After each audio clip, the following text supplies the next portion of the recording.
Hey, Awkwardly Awesome podcast starts in 3, 2, 1.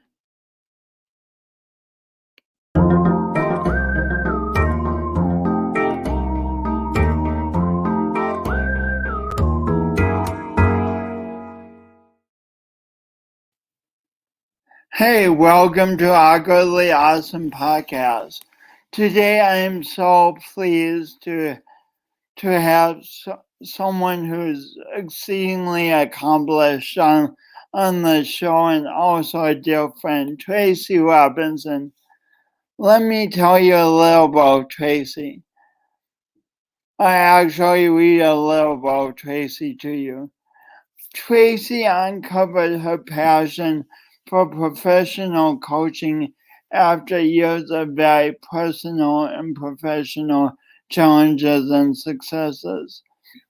Her most notable achievements include executive producing the Emmy award-winning documentary film Amargosa, producing in the commercial television arena, and achieving top producer status in the Hamptons luxury real estate market. She is also a proud mom and understands the challenges of balancing family and career. Employing her many gifts and years of personal experience, Tracy now helps people transform their own lives. Working with the law of attraction and fostering presence, Tracy supports and helps people remove limiting beliefs and personal stories of lack, whether spiritually, financially, or in the sphere of intimate relationships or health. Tracy's work helps people personally and professionally evolve through difficult transitions, and as a result, will lay their own transformational success stories of personal awareness and empowerment.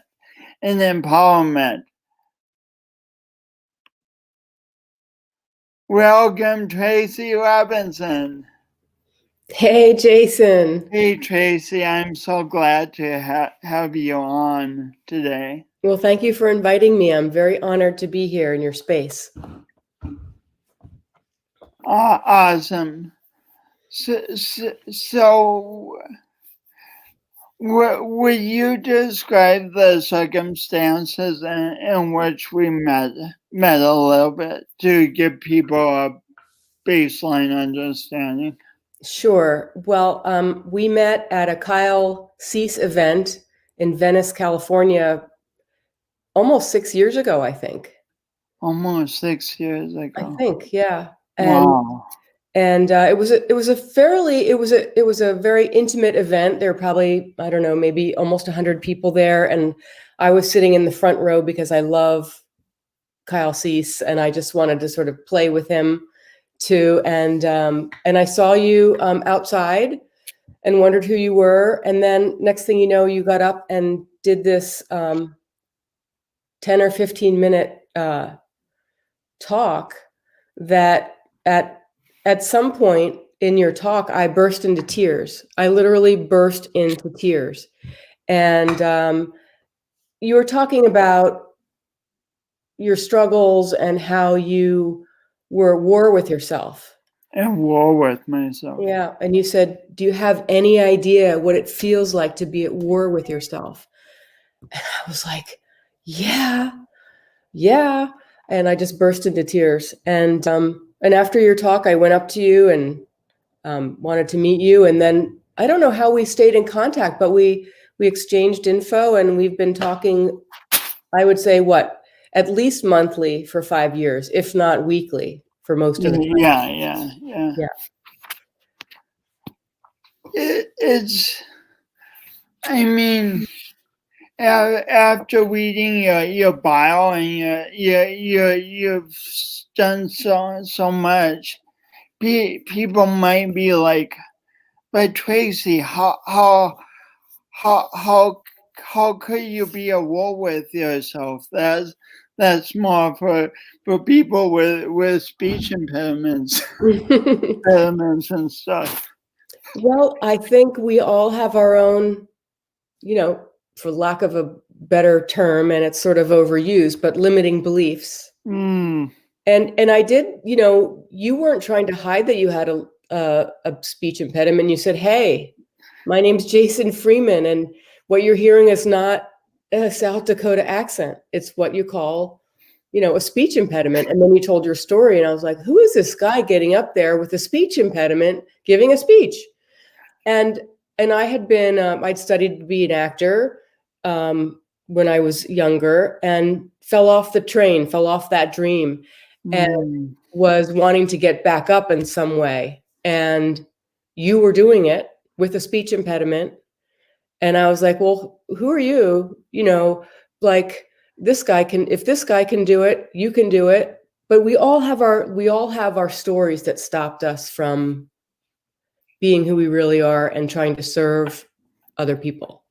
And you were a huge part of breaking me down and letting me blossom and find out that I have a voice, that I don't have to have a role where a script is fed to me that I memorize and try to deliver in a believable way, but I can just believe in my truth and just speak from my experience. Because when you get to be in your mid-50s, you have some experience that you could share with others that might help them along their way. Speaking of your truth,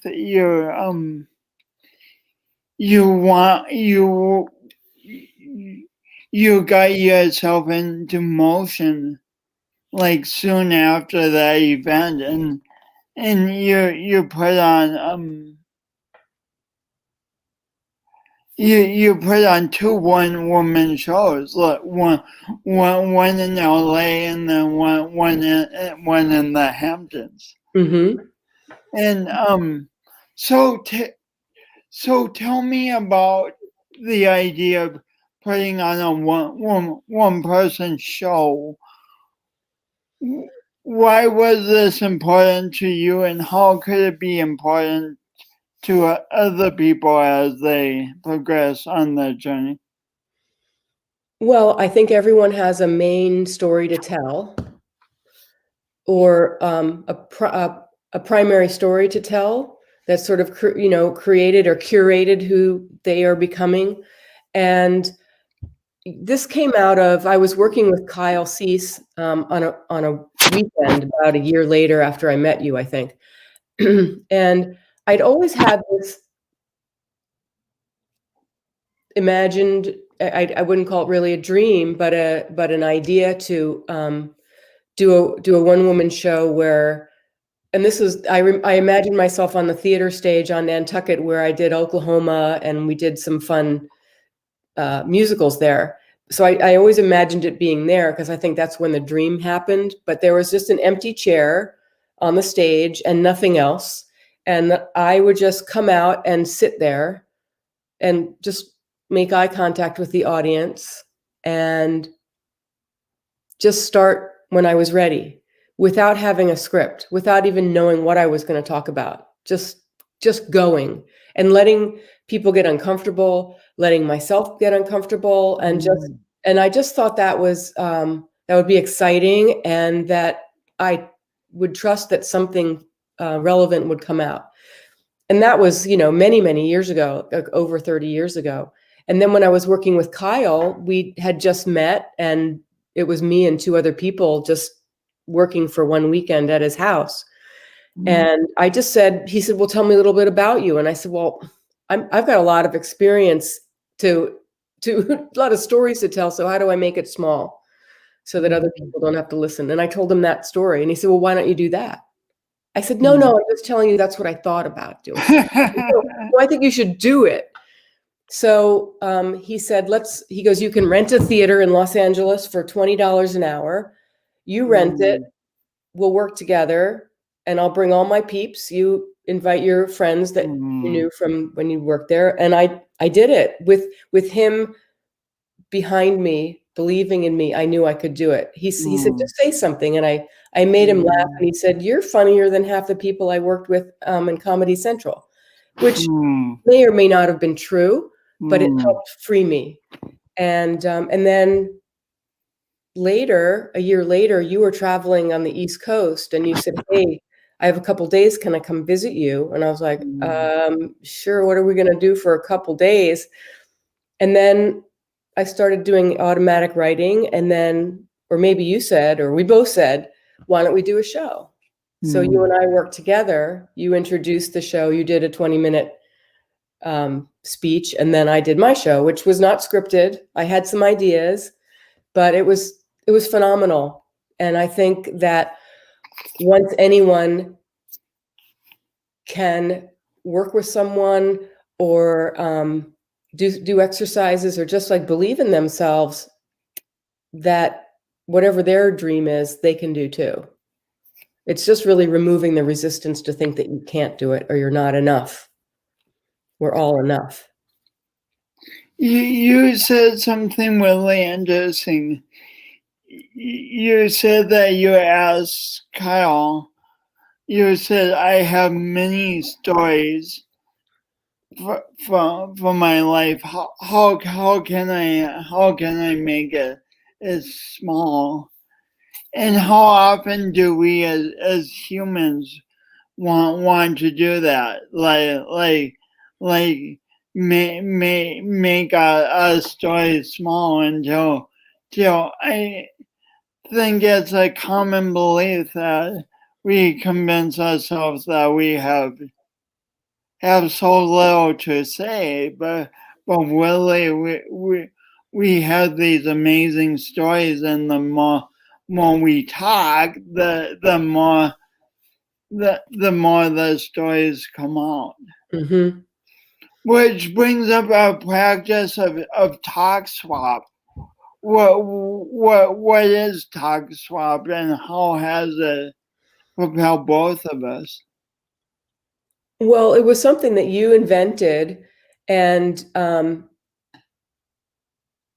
we just courageously did it.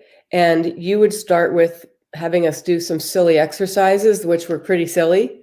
And but once we got through doing that, then we could then it freed us up. And so we went back and forth. And then since we both were practicing and honing our skills as speakers, we would just start. We would flip a coin, who wants to go first? And we really didn't have any idea. Sometimes I'll make notes, like I want to mention this, I want to mention that, I had a dream, and then I'll go first and just talk for 20 minutes, and then you'll reflect. It's kind of like what Kyle calls Kylegoing. You reflect what I said, so I can kind of hear what I said back. And very often, if you go first, what you say will trigger some stories that I want to say later. So we work off each other, and it's been invaluable. It's been so invaluable. You have helped me beyond, and I'm really grateful. As you have helped me. And the amazing thing for our listeners is we're still doing this after 6 years, and one would think you would kind of just repeat the same story again and again, but it's always unique. No, it's always unique. It's always surprising, and we're different. We tell different stories in different ways. And I think it'd be really cool to do it with someone, other people, because we're so not used to it, but I wouldn't even say good at it, but familiar with it, that I bet people would like that process. I can imagine they would like that process. Yeah, that's a good idea, and we might get some takers from this podcast even. So we have some comments. Another one of my friends, Jennifer Joe, says I can't believe in my truth. Oh, read, Jason, read. Okay, Jennifer Joe says I can believe in my truth and speak from my experience. She's quoting you and inspired by you. I thought she was saying that for herself, and I was like, yes. But she was quoting us, so yeah. Thank you. But I think and then she says, can you read that? Yes, I can read it. She says, I love this. I hate scripts and just love to speak from the heart. And I think the best scripts are inside of us. And, you know, with watching what's on TV all the time, it's sort of like mind numbing and mind controlling. And I find the most interesting conversations are on podcasts, are on YouTube, are on people who just started to speak.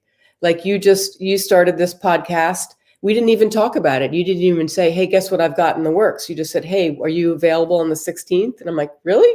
That's funny because I just bought a lighting kit. It's still in the box. I haven't gotten it out yet to do not what you're doing, but to start a conversation with real people. Real people have more interesting stories than actors who are given a script. That's why documentaries are very a lot more interesting sometimes than blockbuster movies where you sort of know what's going to happen. Then Jennifer Joe, she wants you to describe automatic writing. Well, automatic writing I got from Cameron. I'll have to think of her first name. Oh, Julia. Julia Cameron, and she had morning pages, and she would have us write. It was one of the only books that I've read cover to cover, one of the only workshop books that I've read cover to cover. I filled out all the questions and I did all the exercises, but one that stuck with me was morning pages where you write, by hand, probably a bigger page than this. This is a little smaller, but you write by hand, probably while you're still in bed. That's how I did it, because if I get up, I'll get distracted. And you just start writing for 3 pages. It's non-negotiable. You have to do it every morning. And it doesn't matter what you write. If you don't know what to write, just say, I don't know what to write. I don't feel like writing. I hate doing this. I'm tired. I have to go to the bathroom. And I swear, like by the time you're, 1.5 pages through, something, triggers your subconscious and you just start writing about stuff. It just comes through. And then automatic writing, that term I got from, I want to say Michael Sandler. He's got a great podcast.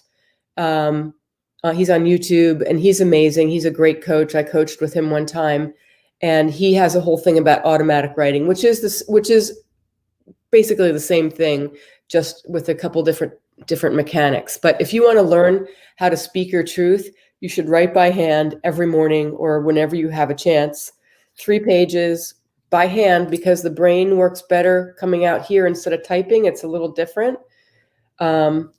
And it's amazing because I hadn't done it for a while. And then when you said, hey, let's put on a show, I was like, okay. I went and found the perfect space for us. And you were coming in like 2 weeks. And I was like, oh my God. And I was stopped up. And so one of my coaches said, start writing. And all the content came out for that show in the writing. Amazing. Yeah. Amazing. I do my own version of automatic writing, but I cheat. I type it because it's easier for me. But we both have found this process transformative. Well, you're a faster typist than me, so.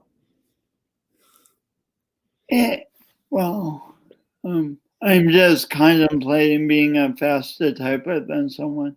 That feels good.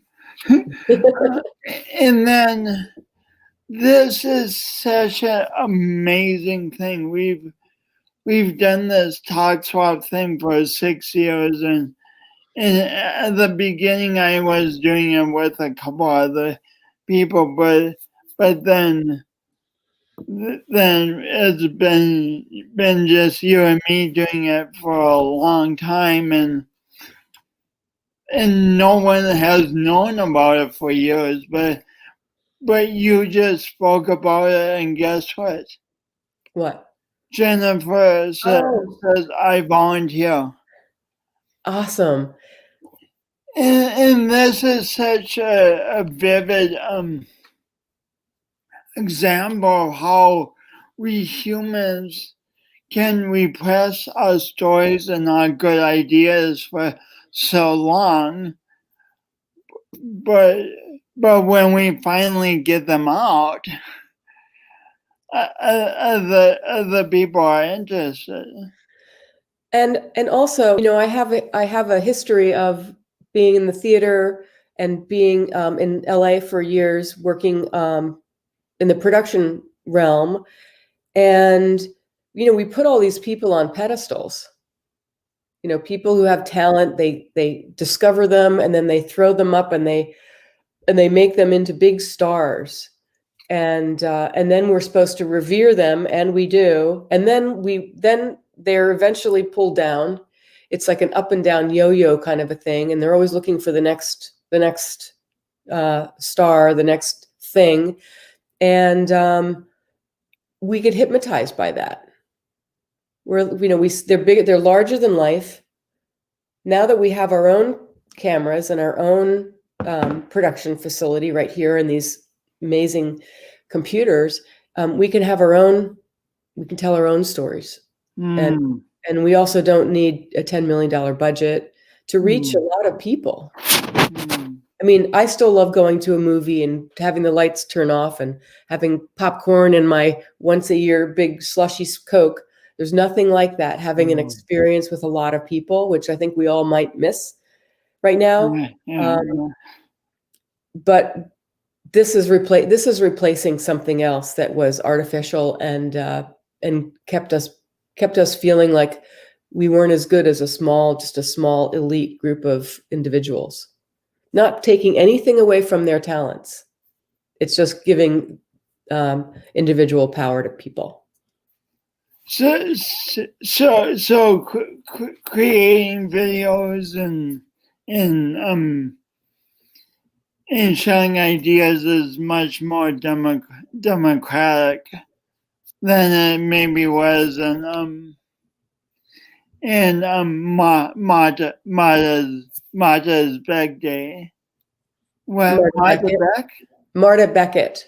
Marta Beckett, but she was a pioneer of getting your message out, getting your truth out. Mm-hmm. Will you tell a little bit about how you discovered her story, and then speaking of documentaries, you made a documentary? I did. So Marta Beckett was an artist. She was a painter. She was a ballet dancer. She was an incredible piano player. She wrote her own music. She was born in a Coldwater flat in Brooklyn with her mother. She was an only child. Her father worked for the newspaper. He was probably an editor or something, and he would take her to see all the Broadway shows when she was a kid. And I would say she was born in 1923, if I remember correctly. So she was born, I didn't remember she was born just a little ways from where you live now. Yeah, about an hour. I mean, in terms of the nation. Yeah, I live in New York. I live in Long Island. Excuse me, I have a cold, so I sound a little congested. I wouldn't admit that I have a cold. I have the sniffles. So she was just drawn to Broadway and art and music, and her mother, made sure that she had all that training, but her father never wanted her to perform in front of people. He said that was a disgrace to show yourself in front of a crowd. It was okay to be a painter, but you didn't dance in front of people, even though they would go to all these shows. They're unusual belief. Yeah. So their marriage fell apart, and she was just raised by her mom, who took advantage of her later in her life. But she eventually got a job in a couple Broadway shows, and as a dancer. And she was in the Court of Ballet, which is, one of those, the ballets at music. I think it was Radio City Music Hall, where all the ballerinas, they all did the same thing, right? They all had to kick the same, tap the same, and that was her dream, and she made it. But then she kind of grew too tall. And you all have to be the same size, otherwise it doesn't look right. So, and she said something really interesting, which you and I talk about having different of opinion, is she said, we didn't all think the same, but we had to kick the same. Wow. Anyway, that's a great one. She had to leave, and she put a one-woman show together and traveled around the country and got a flat tire in Death Valley Junction, which is the hottest place on the North American continent. Not the best place to get a flat tire. It was nobody. It was in the desert. There was nobody there. It was an hour and a half away from Vegas and 5 from LA. Anyway, while the tire was getting fixed, she looked around this old town. It was a ghost mining town. They used to mine borax. But when the war came, they needed the steel from the train tracks. So they just removed the train tracks, and Death Valley Junction just got left out there in the middle of nowhere. So it was a ghost town. But she saw this little theater, this social hall. And she said, that's it. That's my stage. That's my theater. So that was in 1972. She was 46, a little old to be a dancer, and she put on this show every night, but not everybody, like 4 people would come. And so, do you want to hear the whole story of this? I don't really want to go too long, but eventually she decided, since no one ever came, 4 or 5 people in that little town, they couldn't come every night, and she had to dance because dancers have to dance, otherwise they'll lose their tone. So she decided to paint an audience. So she painted on the halls of this whole theater a whole Renaissance audience. And so when I ran into her, she was 76 years old, and she was still performing. And I was like, who is this woman dancing at 76? She should be teaching. But the more I watched her, the more I knew that she was passionate, committed, not taking anything for granted. This was her art. It was her thing, and she was not going to stop. And she didn't stop until I think she was like 19. She was 90 years old.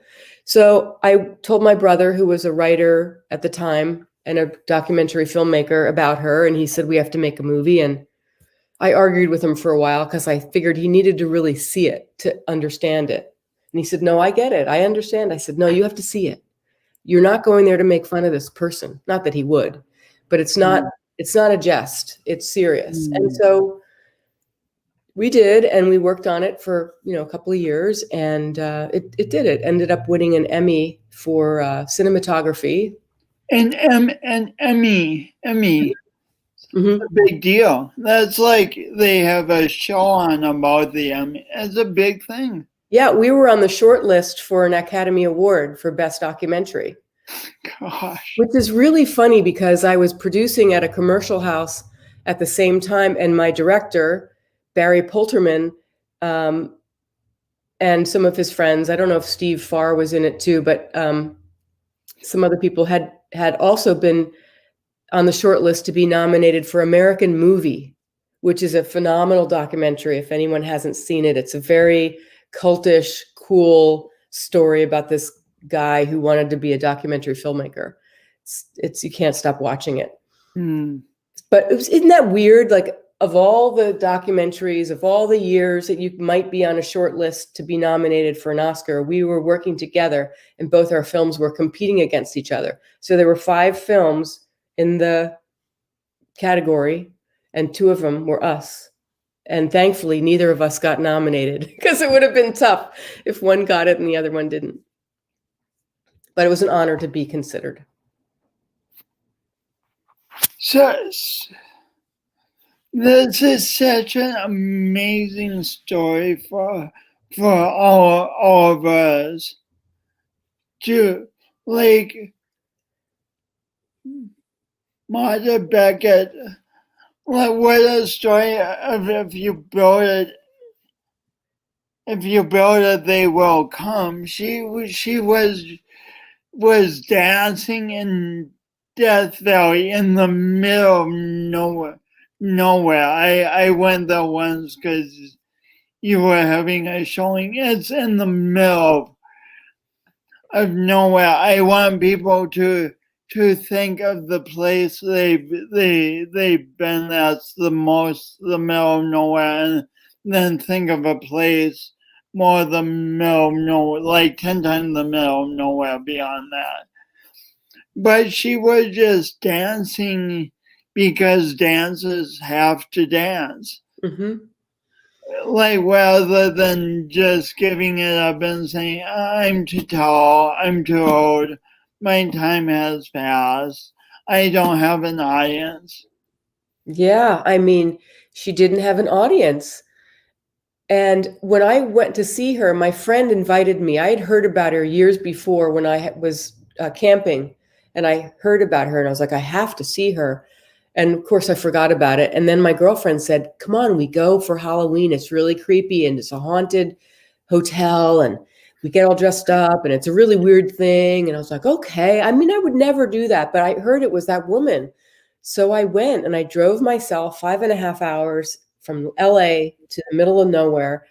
And I remember getting out at one point, and it was so quiet. It was so quiet that it felt like, I mean, it was a desert, but there were big mountains all around. You were in a valley, and they were gorgeous, and the sun was going down, and they were turning on fire. And I had to go to the bathroom. So, I was like, well, no one's looking. And it was so quiet that it felt like someone had their hands over my ears. That's how quiet it was. And I felt like I was in the middle of the ocean all by myself. So that's how remote it felt. And then when I drove up, it had gotten dark, and I was like, what is this place? It was creepy. Now I turned into a lover of creepy. I think all the ghosts like me. So I love going there now. But I think I lost track of your question. So my point was, when we went to the show, there was a big hot belly stove that was nice and warm because we were there in Halloween, and all these paintings everywhere. Every inch of the place was painted, and she comes out in a tutu, and her wig was kind of askew, and it was a blonde wig, and she had dark hair, so her dark hair was sticking out, and she had beautiful legs, and she was doing this. I want to say releve. I'm not a ballerina, so I don't know the terms. Me neither. I can't help you there. She was doing this thing. And sorry, I didn't look at my notes. Anyway, I was like, oh my God, look at her. Look at her. But then I was like, she's kind of old. And then this guy came out, a big overweight man, also in a tutu, and he was dancing. I'm like, what is going on? I looked at my girlfriend, and she was like,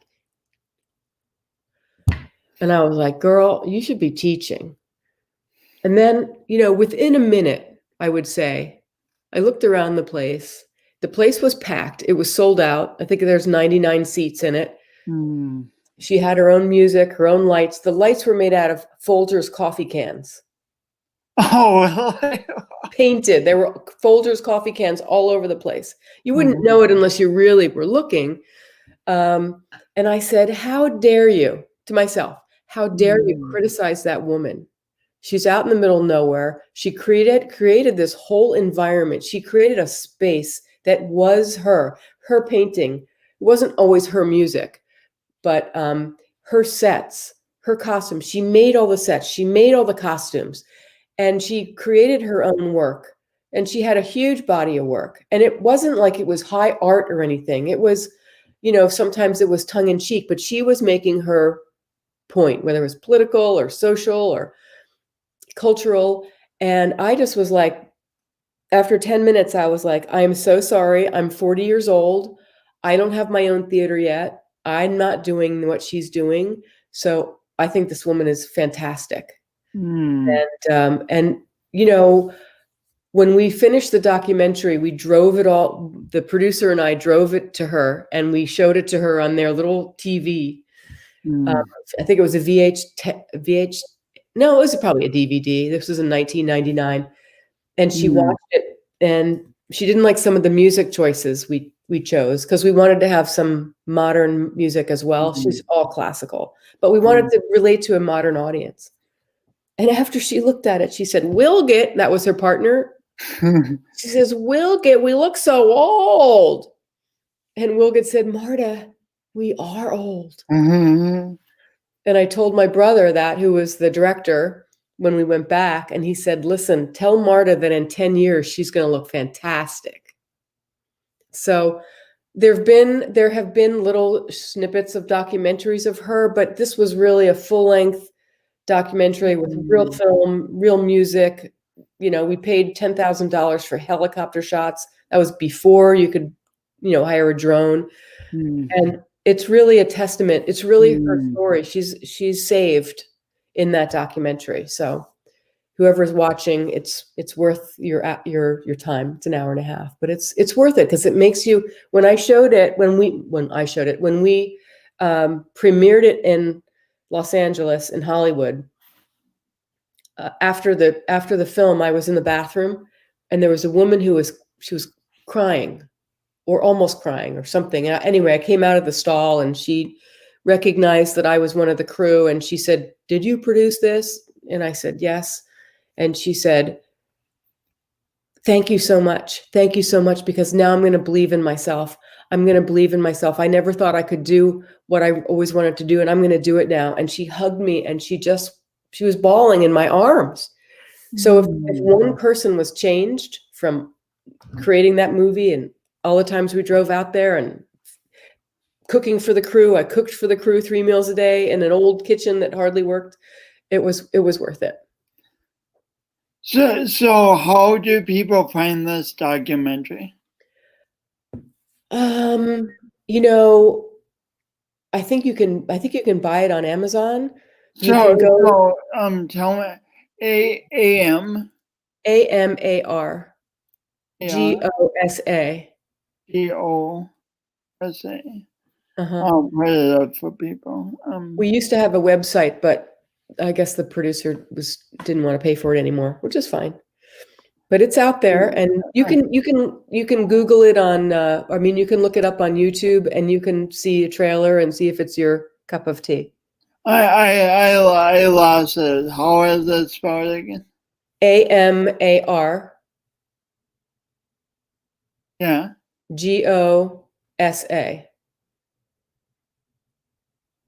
Amargosa. She named it for the valley. It's called Death Valley, but it was named for it's a Spanish word that means bitter water. And they're underground streams, and I guess it didn't taste very good because there's so much borax and salt and minerals in that area. Hmm.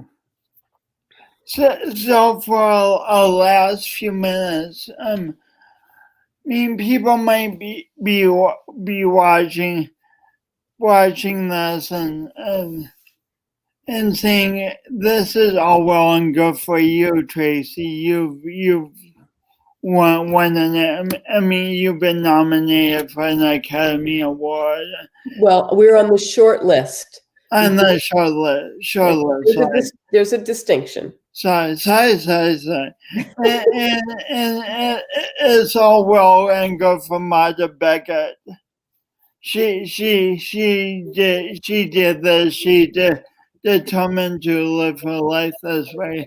But what would you say to the average person who is just hiding the talents, hiding the good ideas, hiding the brilliance, hiding the stories, thinking that those things do not matter, and finding excuses to keep them hidden?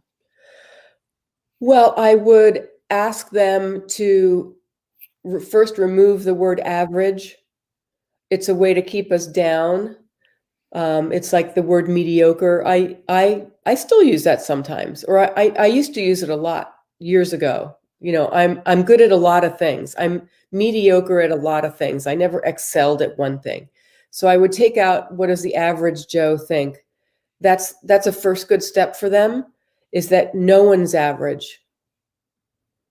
everyone has an amazing story to tell. We don't have to reach every being on the planet. I think what I'm finding out in the whole YouTube podcast world is that, just like you said, I teach law of attraction, that like attracts like. So if I'm going to keep, blaring my channel, like, this is who I am, this is what I like, even if it's like, I don't know, making, elf on the shelf elves, like, whoever came up with that idea. It's a terrible idea, because every night at 10 o'clock, I hope Theo's asleep so I can go move that elf someplace else. And if he wakes up and I haven't done it, he's all upset. And I go, well, maybe, and that whoever that person who wanted to make a little elf on the shelf and, are bazillionaires, that's just a thing. But I know that every person has a passion. Every person has that secret thing that they can't stop thinking about, that they would like to try, or the story they always wanted to tell. They just have to understand that their audience doesn't have to be Marta Beckett's or Kyle Cease or Ted. Who's I going to say? Who's the Tom Cruise? Yeah, Tom Cruise. He's huge audience. We don't have to be stars. We have the media and the entertainment complex and the education complex, they all belittle us and say, oh, you're never going to be, and you can try, but look at all these people. Look at LeBron James. Look at, and there's only so many people who can be that good in their niche. But you just have to find your niche and be good at that. And your audience might be 2 people. It might be 10 people. It might be 50. Marta Beckett's was, 100, 3 times a week. But then it just grew over how many years? So I would say pick up a pen, try the automatic writing, try the morning pages for a month. I think do it for 30 days. I know that whole 30 days things is a trigger because there's so many how-to things. Do it for a week and unconditionally just do it. And write about that thing that has been whispering, if there is a God or if there is a source that created who we are, and we came here for a reason. We just didn't come here to be average, invisible schmoes, unless we like that, unless that's totally comfortable for us. But the people who are listening to you, your audience, probably aren't those people. But we came here for a purpose. We were created, we're divine. We have divine spark, and that spark will speak to us when we get quiet. Speaking of audience, actually waving fans. Oh, Heather, I almost called you last week. I love you too. I love you too. I have your painting in my office. I love you too.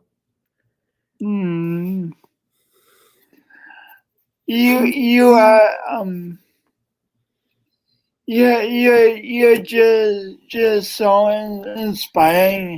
inspiring, Tracy, because you not only tell your own story and say look at me, look at all these things that I've done, and we've only just scratched the surface of what you've done. You've done so many things,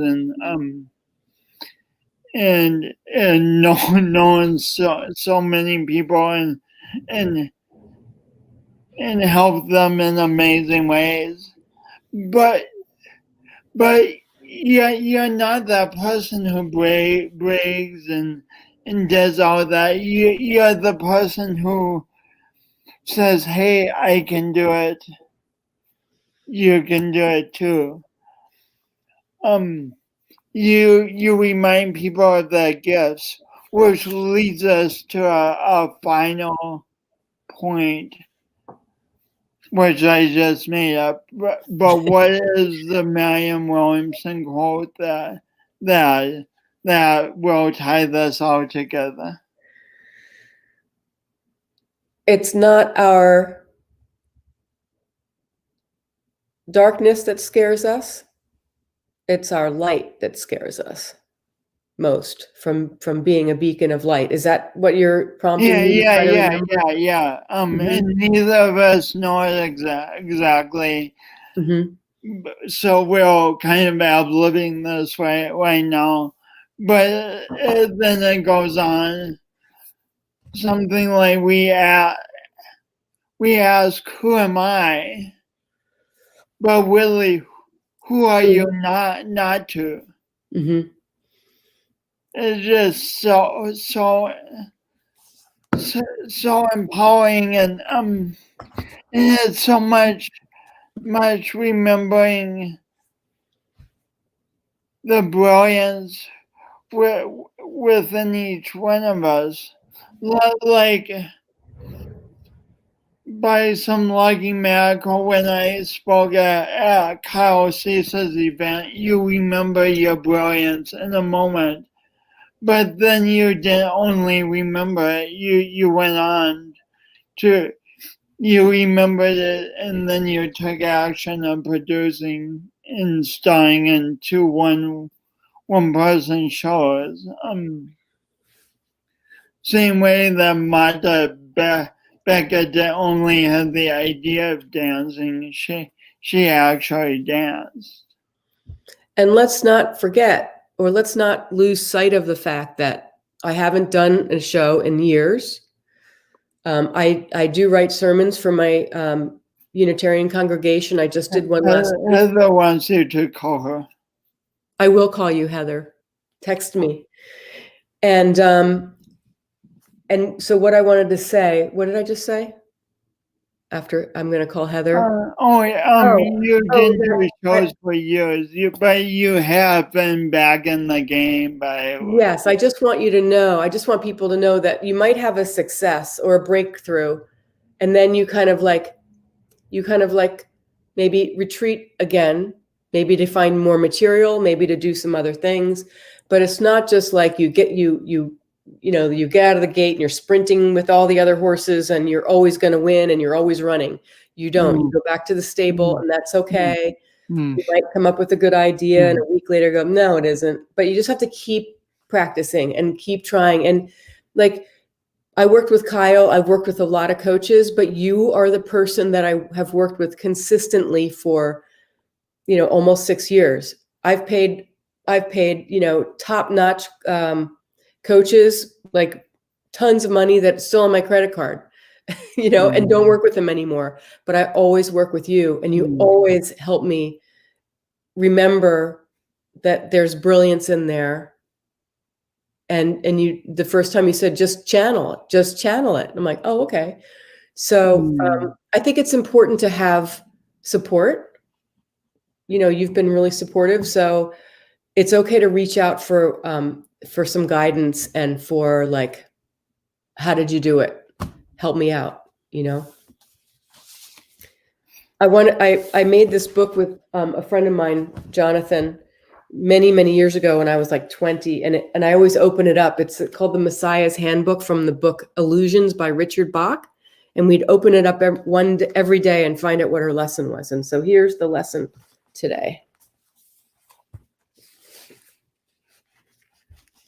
Well, will you please read it? I just see the blank page. It says, there is no such thing as a problem without a gift for you in its hands. You seek problems because you need their gifts. And what a perfect message to end on for the year that has been 2020. So wonderful to have you on, my friend.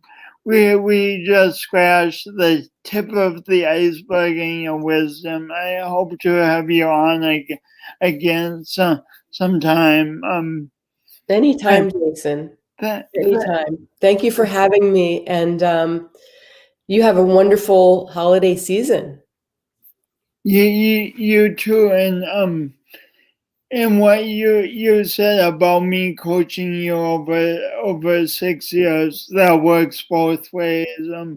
I have a speaking career now that I love. I didn't have that 6 years ago, and you've along with many other coaches have mentored me along that journey. Thank you, thank you, thank you, and